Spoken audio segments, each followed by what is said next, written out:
Hive, a colorful dice maximization, optimization, many animations, print and play roll and write game where you are setting forth your bees to do various tasks. And what tasks are those? Well, watch the how to play to find that out, and then stick around for my thoughts on the game. Alright, so time to do a brief look at Hive. I will say I'm using the 0-star. There's also a 3-star, which is harder, and because you'll notice over here is going to be some different ways things happen in symbology, and there are less seasons to do. So, first thing you're going to look at is your population. Your population is 10, so you can fill in your population on this track. Some other things that are going to be mattering is how you do the refresh phase, your hit point tracker, your nectar phase, and what migration happens. So for setup, you're going to want to have 5 different colored markers and a black one. You're going to want at least 10 dice depending on level that you're doing, and then 1 die of a different color to act as your hit point marker. You then are going to color in these 1 through 5 in different color using your different colors. 6 is wild, does not need to be colored in. And your black one will be mainly for filling out little population or possibly making X's dependent on stuff over here. Your turn structure is going to go as such. You're going to refresh by rolling dice based on your population. So that is what this little guy over here shows, is that you can roll dice basically greater than or less than or equal to your population. So right now I can roll 10. If I had more than 10, I could roll more than 10, but we're going to just roll our 10 dice for now. And let's just kick them off to the side so I can explain stuff on the sheet. So you refresh. I am then going to be assigning my workers to the various optional actions. Once I've completed those, any dice left will gather nectar. I am then going to feed my bees, basically losing on certain bees. I will take care of migration, and then my seasonal effects down here. When assigning workers, there are 4 different areas where you can do certain tasks. This first one right here is Repurpose.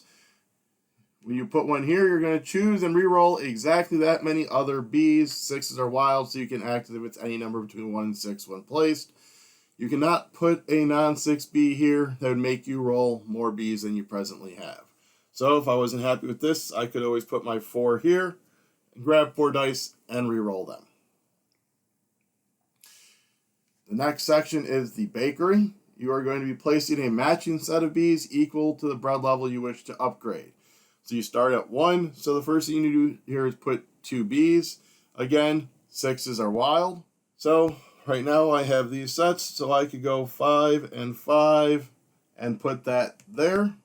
And then because 5 is blue, I would come down here and I would fill in this box blue. And this is going to help me maintain bees by feeding them. Right now I can keep 1 of each number. And because I filled this in, I can keep 2 5s. Next, you have the Larva Chamber. You must choose one of the 2 sub-options. The first one is tend eggs. You can place a bee here to fill in the shape shown here on this grid of spots. So if I placed we'll place a 3 right here. You're going to grab your green marker because it is with the 3 is green. You're going to look at this shape, and somewhere in here you are going to fill in that shape. It can be reversed and or flipped when placing. So let's say we go that one, that one, that one, and that one. So that is your first option. Your second option is to come down here and tend the larva. You're going to place a bee there, and then you are going to encircle the row or column that corresponds to that number. You're then going to gain hit points equal to the number of different colors encircled. So let's just kind of jump ahead. And so this turn, I'll put in a 3. So now we will circle this whole column right here, like such. So as I said, you'll gain hit points equal the number of different colors encircled. So there's 1, 2, 3. So I'm going to look at my hit point die here. I'm going to push it up by 3 to the 4. And then because we are playing with this level that's wobbly, we then push it 1 towards the plus side. You then are going to be placing larvae into the hive equal to the number of larvae that are colored in. So 1, 2, 3, 4, 5. You'll be putting 5 X's into one of your hives. I'm again going to kind of jump ahead and say that we've filled in. So you're now going to make your X's. So you have 5. So you can go 1, 2, 3, 4, 5. And then each larva is going to give you population equal the number of unique colors that each larva is placed adjacent to. So this one here is going to give you 2.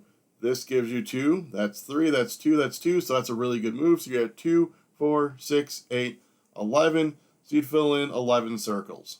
So that is the larva chamber. The other chamber you can do is the Queen's Attendant. To start, you can put any die here and do one of the sub 4 actions. This first one is flying drones. You're going to lose population equal to be placed here to gain that many hit points. So if I put that here, then I would lose 1, 2, 3, 4 population, get 4 hit points. So that's 2, then 3, and 4, and then it would move over 1. You can do overwork. This is where you're going to gain population equal to be placed here. So again, putting that one there, we'd get 1, 2, 3, and 4. The next thing you could choose to do is dance. So this is going to be during the gather nectar, all bees that match that bee's type place twice as much nectar into the hive. So I might want to make sure I would have done maybe a 6 or a 2, seeing as I have more of those, but we'll have the 4.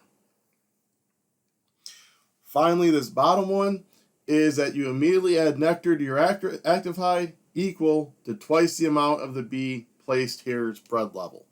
So if I had instead put a 6 there, which can act as any number, I could treat it as a 5. My bread level's 2, so I could then gather 4 nectar into the hives. But we'll say we did the 4 still. What you then are going to do is whichever action you chose to do with it, you are then going to color in with that color. So say it was this one. We've colored in with that color. So I cannot do that one with a level 4 again. I'd have to do one of the other 3 sub-actions. So after placing dice, so say I had my 3 up here. I had my 4. These are the dice that I'm left with. We now are going to gather nectar. So basically any bees that are not assigned to an actions are going to instead gather nectar. You're going to place nectar into your active hive according to the placement restrictions, which is shown here. In this instance, we can add it to any hive.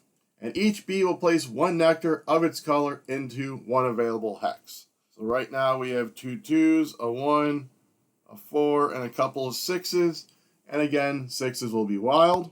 If you complete a hive, you're going to score by multiplying the number of each nectar variety that is not adjacent to any other nectar variety. So let's say we're going to finish this one off here. So you're going to look to see how many of which ones do not touch another color. So in this instance, we have 2 of the red for these ones because these are touching yellow. This yellow's touching it, that yellow's touching it, so the yellows don't score, the brown doesn't score. We have 2 blue right here. And then all 3 green because they're being blocked off. So you have 2 times 2 times 3, which is 12. So after you gather nectar, that's when you feed your bees. You're going to be looking at all of your dice. And again, keeping them according to that. So we can keep a 1, a 2, a 3, a 4, 2 5s, which means we lose these 4 population. 1, 2, 3, and 4. Like so. You then are going to check for your migration, which is depicted right here. If you completed a hive this turn, you're going to lose the population based on that. So in this instance, we're in spring, so we would lose 2 population. We are then going to check our seasonal effects. In this instance, we are going to be losing health. We choose one of the boxes. There's -7s, 8s, and 9s. So we can say, we'll go ahead and lose 8. So that's going to bring us all the way back down to 1. You are going to repeat that until either you survive for 1 year by completing all of these seasonal objectives, you have completed all 6 hives, or your HP marker is all the way across on the Thrive action. You are going to lose if your population is down to 0, or if your die gets all the way down to here. So that is the basics of how to play Hive. There is a couple of more intricacies based on what level and what stars you are doing and what the difficulty level of the puzzle. But let's get to my thoughts on this. Alright, so there you go. That is how you play Hive. Let's get into my thoughts on this. So, one of the things I really enjoy about print and play roll and writes is the diversity and the differences that can happen in them. You have some that are super basic, that are simply rolling dice, filling things, rolling dice, filling things, rolling dice, filling things. Maybe have some combos in there. Not much thought, more of a just kind of Zen experience. And then you have games like Hive, where you have in-depth strategy. You have areas where you have to really manage. And almost like, not necessarily push your luck, but pushing it to the extreme to just when you're able to use it, because if you do it too early, you can't maximize it, like the whole larva. Like, you could start just filling a couple of colors, circle it, bam, you get a couple of hit points, you make a couple of things here and there, no big deal. But optimally, you want to have it be much greater.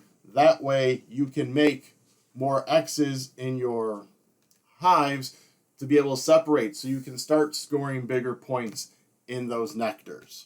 And then when you roll your population, optimally you'd think more dice the better. But if you don't have your bread supply built up, if you're rolling a bunch of dice, you're going to be losing a lot of population, because if you can only hold 2 5s and you're rolling 10 dice, well, then you might roll a bunch more than 2 5s, and you might not roll the pairs you need to increase your bread. So as it may seem, it's better to just throw all the dice and just go that way. There's a good high likelihood you might decrease your population very quickly that way. So sometimes you might need to manage, when are you going to roll the most dice? How are you going to manipulate those dice? Because if you don't roll that many dice, you're also decreasing the likelihood of you pushing up your bread, because you may not be getting the doubles you need. You're not going to be able to get it where you're filling in the nectar, because you are on this time limit. Because what happens is, as the seasons progress, when you fill in those hives, you lose more population for migration. So if you fill them in early, you don't lose as much, but you don't have as much built up. But you have that ticking clock of the seasons keep rolling on. You can't really push things too far. If you push things too far, then your health is decreased too much and you might lose. Or it's decreased and you got to really try and push it up and shove it up, and just trying to figure out that balance of how to do that and not overextend your dice.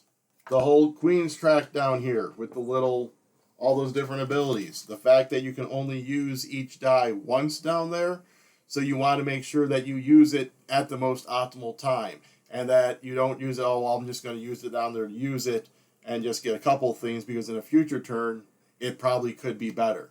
Especially if you're playing with the 0 sheet, where you can roll a bunch more dice. You could always, in theory, just load it up and hopefully get a bunch of the same number, then use that one where each one of those fills in, 2 nectar. All right, well, now you can just bulk load up all of your hives. Just make sure you have enough population so you don't lose it when you accomplish a bunch, because that could be a ton of population loss. You didn't count on that, and guess what? You just lost because all of your bees migrated away.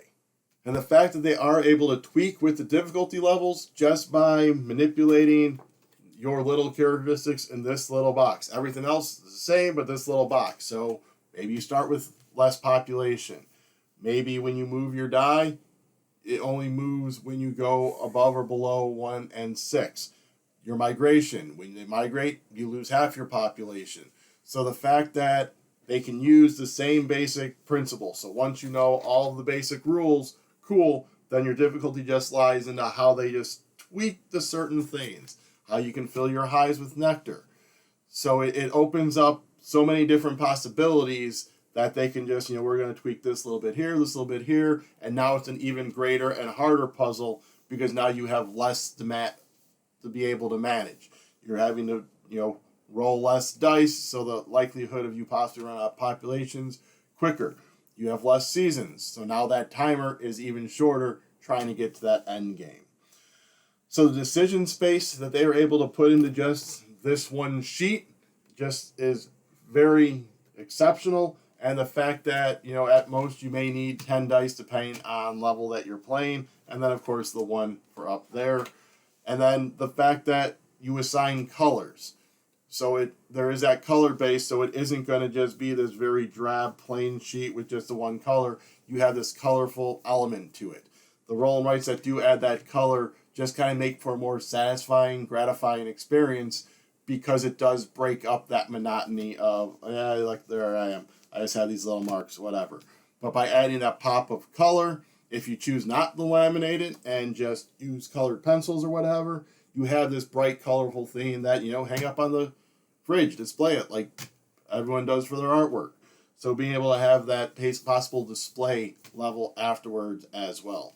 Especially depending on how your little larva section over here looks. If you keep that nice and clean with the colored pencils, you have the little color block over here. Your little urns down here are going to have the different levels, or your hives, I should say, are going to have the different levels of color. And then you have this whole big little madness down here. So overall, Hive, a really cool, deep, strategic puzzle where you're really managing your dice placement, how you use your dice, that whole dice optimization so they don't go to waste, because if you can't keep them and then you didn't do that much with them, then it lives a life unfulfilled. Alright, so again, that is Hive. Check below for a link to the campaign. While you're down there, if you could go ahead and give this channel a like, a subscribe, comment on this video, share this video, all of that fun stuff, maybe even ring the bell to be alerted as we do more previews in the future, or just various other videos that we choose to put out. Alright, so until next time, behave.